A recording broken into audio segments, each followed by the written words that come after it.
both dumped by their girlfriends. Two best friends seek refuge in the local mall. I'm Corey. And I'm Paul. And we are the B-Movie Bros. Here we review B-movies to the best of our abilities. Sometimes we get off topic, but randomness is a gift.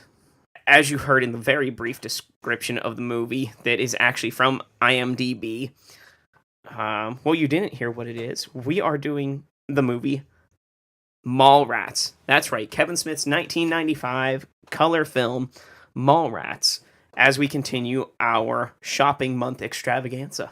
Let's just get into the technical difficulties here. What were our top and bottom three things about this movie? Let's start with the bottom three on this one. What was bad? What didn't you like about this movie, Paul? I'll let you start. For number three, the characters are really not that sympathetic. They're slackers, they're enjoyable, but not really heroic in any way. Like, they're trying to win their girlfriends back, but you kind of can see why they don't want to be with them. They never really strive for anything, and that was really personifying the 90s kind of feel, but they're less than sympathetic as far as trying to get their women back. For number two, the plot of this was really kind of boring. It almost seemed like having a plot was really unnecessary. There was a plot? Yeah, they tried getting their girlfriends back. There was some shit going on. I don't even know. And the best parts of this movie were, like, the individual jokes when, like, Brody's talking to T.S., the stuff with Jay and Silent Bob. That was hilarious. But when it came to the actual plot and, like, progressing things, it was kind of boring. That really fell to the wayside, in my opinion. And for number one, as part of Kevin Smith's View Askew universe, it was like the first group of movies he made. Basically, they all take place in the same universe. Jay and Silent Bob are in all of them. There's certain connections to them. It all takes place in the same world. But this is his second movie in that universe. The first is followed by the movie Clerks. This movie is pretty much inferior to that movie in every way. The dialogue wasn't as good. The characters were less relatable. It felt a lot less natural. It lacked a lot of the charm that Clerks had. And even Clerks had, like, the different characters that would come into the store. Like, there were different types of people that came into the store. Yeah. And, like, Dante would talk about, this type of person. The milkmaid. The guy at the video store, Randall, would talk about this kind of person that comes in. And then they kind of tried to do that with Mallrats, where, like, each person that Brody knew, like, personified something different about them all. It just didn't work as well as with Clerks. They were a lot less believable, I think, and they just, the realistic kind of style was really, you can tell they were kind of going with that, a lot of with the dialogue, talking about Star Wars and video games and stuff. Like, personally, I'll talk about Star Wars for hours, or video games and shit like that, but those were the best parts of the movie. But as far as the plot goes, there's too much things, it's like, well, that's just kind of silly. That's like, that wouldn't really happen. It really kind of detracted from that, whereas Clerks stayed steady the whole time. So, in my opinion, and most people who have seen the movies, this one just wasn't as good as Kevin Smith's, though, in the movie that he made before this one. Probably because Clerks is such a great movie, but it's just to see, like, what happened after it, it's just kind of disappointing. Your turn, Corey. Number three, the topless psychic. I didn't see the point in having it there except to have, like, more nudity in the movie. Just to have another weird thing. And yeah, because she has a third nipple that's fake. It was just to have there, like, as a joke, I guess, but I didn't see the point. It really didn't move things along. All she did was say things that have been being said the whole movie that T.S. didn't listen to anybody else about, as she fondled herself. Number two for me was the stink palm. It's just downright disgusting. I'm not going to explain it. Yeah. Number one, the whole dating game show scene just seems forced for everybody except Brody, of course. Yeah. And the questions during it are kind of, like, strange. And if it weren't for Brody's responses, like, the game show scene would be so atrocious. Like, I would probably have turned the movie off. Like, everything that Brandy says during the game show, everything that T.S. says during the game show, and everything that Gil Hicks says during the game show, I just want to, like, punt kittens or something. Like, it's so terrible. But then, like, Brody says something, and I'm like, yay. What's your top three things? What did you really like about this movie? For number three, I'm going to go with This was, well, we already mentioned this is part of Kevin Smith's View Askew movies, but there are really three of those movies that were really more realistic, more existential. They kind of related to like the average person and what was interesting about that, what was funny, what was kind of deep about kind of average life. And those were his first movie, Clerks, his second movie, Mallrats, obviously, and his third movie, Chasing Amy. And this is part of that. And I really like that kind of style. Things kind of changed after Dogma, kind of went back a little bit during Clerks 2, but it was never really the same. It's just, I like that very simple kind of style that really made Kevin Smith famous. I wish more of the movies would have been like that. Not that the other ones were bad, but there is a certain charm of that, and you definitely, I think he was very good at that. For number 2, I love the 90s feel of this. It's like really personified a lot of the 90s, like the kind of aimless, that kind of grunge culture going on, referencing like comic books and Star Wars and things like that. This movie came out in 1995. I was about 7 years old, so I really wasn't able to appreciate a lot of the 90s the way someone older would have. I got to appreciate it as a little kid, so kind of seeing stuff I remember as a little kid, like seeing that how people a little older, like somebody my age now would have experienced it, is kind of cool. So, and for number 1, I'm gonna have to go with the supporting cast of this was just phenomenal. With Brody, he had some of the best lines of this. I love Jay and Silent Bob. They're just hysterical. I liked them in each movie they were in. Even some of Kevin Smith's movies that I wasn't crazy about, Jay and Silent Bob always make them a lot better. I think that just in general, Jason Lee as Brody and Jason Mewes as Jay, it's just spot on. Jason it's Lee so is fun. a very talented actor that He really unfortunately is, got yeah. cornholed into that, like, you have to be this silly bastard kind of role. My top 3. This was really hard because I really like this movie and there's a lot of things that I like about it. I had to really think. Number 3 for me was Stan Lee in this movie. Just Love Stan first Lee. off, it's Stan Lee. Second off, he looks so young. Like, I know, this is 1995. He was young. He was in his 60s or whatever. I think he was actually in his 70s or 80s at that time. Like, probably 70s. But still, like, knowing him and, like, seeing so many things with him, like, as I became a teenager and in my 20s now, he looks so young in this movie, and he gives a wonderful speech. And, you know, in most of his movies, he just kind of, like, is a cameo. He's a walk-on. He has one line. But in this, like, he's actually on screen for a good 4 or 5 minutes. And it's just a wonderful thing to see. Number 2, the Dirt Mall. I love flea markets, okay? I've been to several flea markets, several places that are set up just like the Dirt Mall, that are actually, like, old abandoned malls that have been turned into a flea market. It's really a spectacular thing to see, like, how things have transformed. I love those kind of places. They're so fun. And like Brody said, you know, the bargains, the people, it really is one of those places you have to experience. Number 1, I loved all of the supporting cast, but I just went with Jay and Silent Bob. Their plots to destroy the stage, just about everything that Jay says is hilarious. And on a side note, if you ever see the TV edit version of this movie, which I don't know if they still run it, you almost never hear Jason Mewes' real voice. And every time he talks, it's actually like a different voice actor voice as a voiceover for him. It is hysterical. That's really weird. Why do they do that anyways? I don't know. Well, he swears all the time. That's true, but I think they were just kind of swear like that much? Wow. I think every time he talks, he swears. Yeah, true. Or makes a drug reference, which was not PC in the 90s on TV. Yeah. So yeah, because PC now. I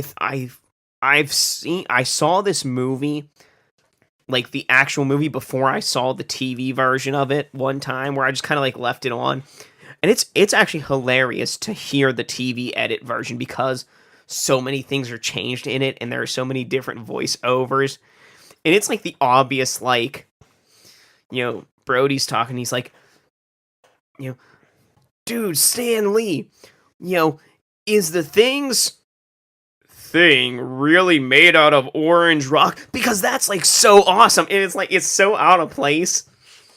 It's so fucking weird. hysterical. I can't even imagine that. It sounds real weird.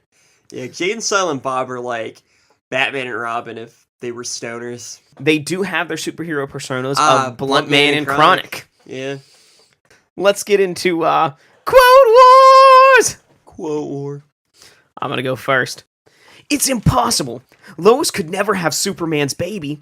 Do you think her fallopian tubes can handle his sperm? I guarantee he blows a load like a shotgun right through her back. What about her womb? Do you think it's strong enough to carry his child?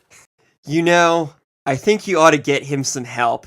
He seems to be really hung up on superhero sex organs. Bullshit! Eateries that operate within the designated square downstairs count as food court. Anything outside of said designated square is considered an autonomous unit for mid-mall snacking. You fuckers think that just because a guy reads comics, he can't start some shit? You're gonna listen to me? To something I said? Hasn't it become abundantly clear during the tenure of our friendship that I don't know shit? You know what? There is no Easter Bunny!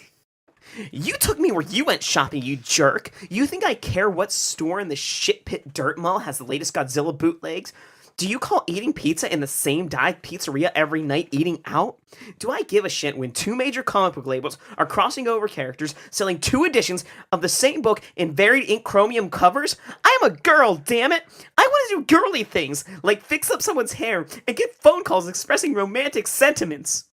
Hell hath no fury, like a woman's scorn, for Sega. Listen, not a year goes by, not a year, that I don't hear about some escalator accident involving some bastard kid which could have easily been avoided had some parent, I don't care which one, but some parent conditioned him to fear and respect that escalator. That kid is back on the escalator! But tweet us at BMovieBros. Tell us which quote was the best. What's your favorite quote from this movie? I'm sure people have seen this movie. Okay? I know people have seen this movie. If not, you should at least check it out. Like, even if it's not one of your favorite movies, it's still worth a view. Tell us who had the best quote of this quote, or obviously me, and who won. So he likes to think. You know, whatever. Find us on Facebook, B-movie, space B-R-O-S, B-movie bros. We have this Tumblr shit out there. I don't know what that's all about. bmoviebros.tumblr.com. How do you spell Tumblr? Fuck if I know. I know it's... Is it like a rock Tumblr? It's like T-U-M-B... And then it's like no E-R... Do we have to sit in this thing and get like rolled around? Do we get all shiny when we come out? Probably. Are we a different color? I don't know. Is there a 1 in 4,923 chance or something like that? Outside of posting things, I've never spent more than 5 minutes on Tumblr. I don't even... People like post things from Tumblr. I'm like, oh, okay. So that's that website I can't navigate. We're gonna, give you a score for this movie. Score 1 to 10 on our shot scale. The shot scale is a reverse scale of 1 to 10. 1 being the best, 10 being the worst. How many shots do you need to get through this movie? Just a number score, Paul. What do you give this? I'm in this a 4 out of 10. That's more generous than I thought you were going to be with this movie. I gave this a 2 out of 10. You go first. Why? Okay, so Mallrats follows and precedes my two favorite Kevin Smith movies. Clerks, which came out a year earlier, and Chasing Amy, which came out 2 years after Mallrats. Altogether, they're the first 3 movies in the His View Askew universe, and they were really popular because of their realistic characters and simple but relatable plots. And in my opinion, Mallrats was the weakest of the 3. It really lacked any kind of uniqueness that the other ones had, and it really didn't do anything that Clerks hadn't done already. And it was way too goofy and just couldn't be taken seriously enough to really reach a new level the way Chasing Amy did. There are definitely funny moments in this film, and the actors and actresses did a fine job. I think the casting was basically spot on for this, especially with Jason Lee as Brody and Jason Mewes as Jay. Those are... You couldn't ask for anything better than that, and I really like the 90s nostalgia feeling.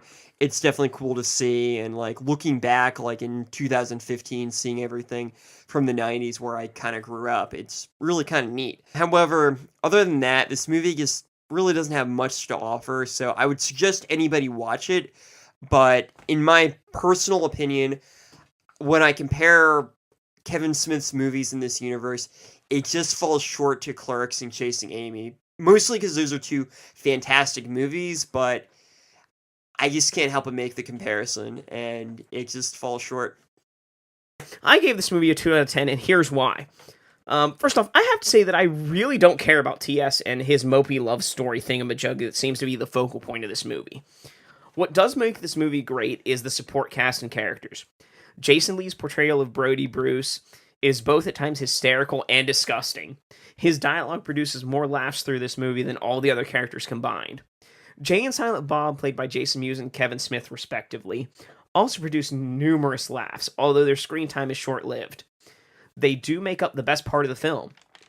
The other characters thrown into the mall, Shannon, Svenning, Trish the Dish, Gwen, Willem, and the three-nippled psychic, and Stan Lee, round out the small part laughs and admiration list. The story is pretty weak, and acting is decent from most of the actors. But the comedic elements and comic book references are there to make this movie pretty enjoyable. It's certainly not Kevin Smith's best movie, but it's also not his worst either. That's why I give this a 2 out of 10. Let's give this movie an A movie companion. I know that not everybody that listens to us, or maybe everybody does, but I would like to think not everybody that listens to us likes the same kind of shit that we do. So we like to compare this movie to an A-class movie.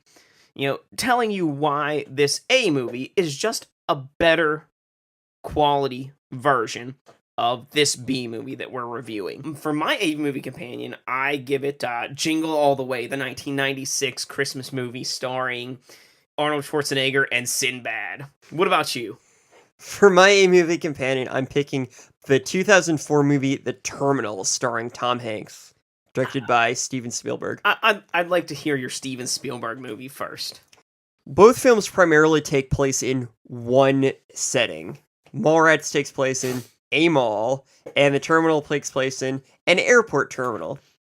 Both movies feature characters who use the facility that they're at for reasons that aren't their intended purposes. Both movies take place in the place that the movie is named after, mall and terminal. That was going to be one of mine, but I stole it. Intercepted. So all your base are now belong to me. Fuck. So Mallrats features Brody and T.S. At the mall, not shopping, not working, just hanging around, basically, trying to win their girlfriends back. Not really what the mall was intended for, but, And the Terminal's protagonist, Victor Navorsky, he's denied access into the U.S., and he's stuck living in an airport terminal instead of using it to travel. Both movies heavily relied on the charm of its characters. Both Brody and T.S. in Mallrats managed to win back the affection of their girlfriend, despite not actually improving themselves or doing any of the things that their girlfriends asked them to do. And in the Terminal, Victor, he managed to, make friends and, have people help him out because of his charm he had. He was very friendly, and despite having a really limited understanding of English, so it really relied on the character for a lot of the stuff going on for a very limited setting. Your turn, Corey. I gotta hear the Jingle All the Way. So, Jingle All the Way. Jingle All the Way, 1996, starring Arnold Schwarzenegger and Sinbad. First off, both movies are comedies. Pretty easy to see there. Both movies take place during a holiday season where children visit a mythical being at shopping malls. Christmas Christmas for Jingle All the Way, Easter for Mallrats. You visit Santa. He's mystical. The Easter Bunny. He's fucking mystical. Brody and Howard being Arnold Schwarzenegger's character in Jingle All the Way, constantly disappoint someone they love. Brody, his girlfriend, and Howard, his son. For this comparison, we're fucking disregarding T.S. and his whatever shit. Fuck him anyway, and not literally. He's not attractive anyway. In both movies, superheroes play a major role. Comic book heroes for Brody in Mallrats, and in Turbo Man, Howard's son loves Turbo Man in Jingle All the Way.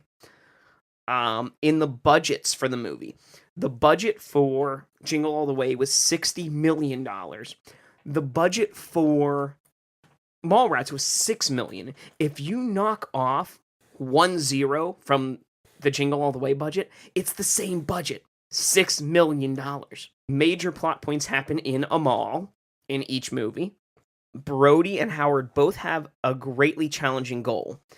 Brody to win back his girlfriend, and Howard to get a Turbo Man doll, which is the most popular toy of the Christmas season, on Christmas Eve. Brody and Howard both have a nemesis trying to attain the same goal.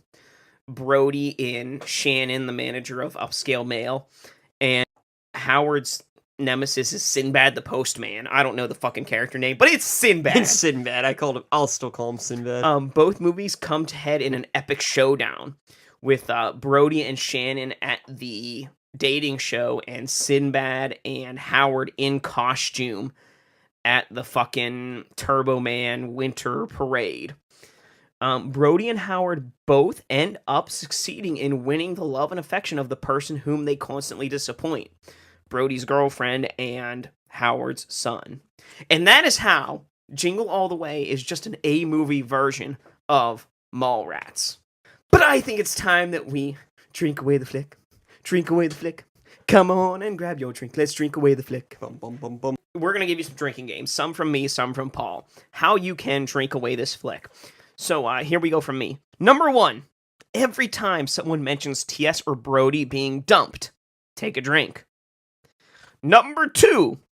Whenever Jay and Silent Bob are featured on screen together, take a drink. Number 3. Anytime Brody talks about superheroes in a sexual manner, take a drink. Number 4. When Stan Lee gives a speech, you finish your drink, motherfucker. Damn right. Number 5. Because it's shopping month, anytime someone enters a store, take a drink. The mall proper, also known as, the giant hallway in which all the stores are encompassed, counts as a store. Every time a Star Wars reference is made, take a drink. Every time Silent Bob smashes through a wall, take a drink. Every time someone sees the sailboat in the mosaic picture, take a drink. And every time the kid's on the escalator, take a drink. And that is how you can drink away the flick. Don't forget to follow us on Twitter at BMovieBros, all one word. Like us on Facebook at B-Movie-Bros. I'm just going to close out now and say until we meet again, be brave, be alive, be back next week.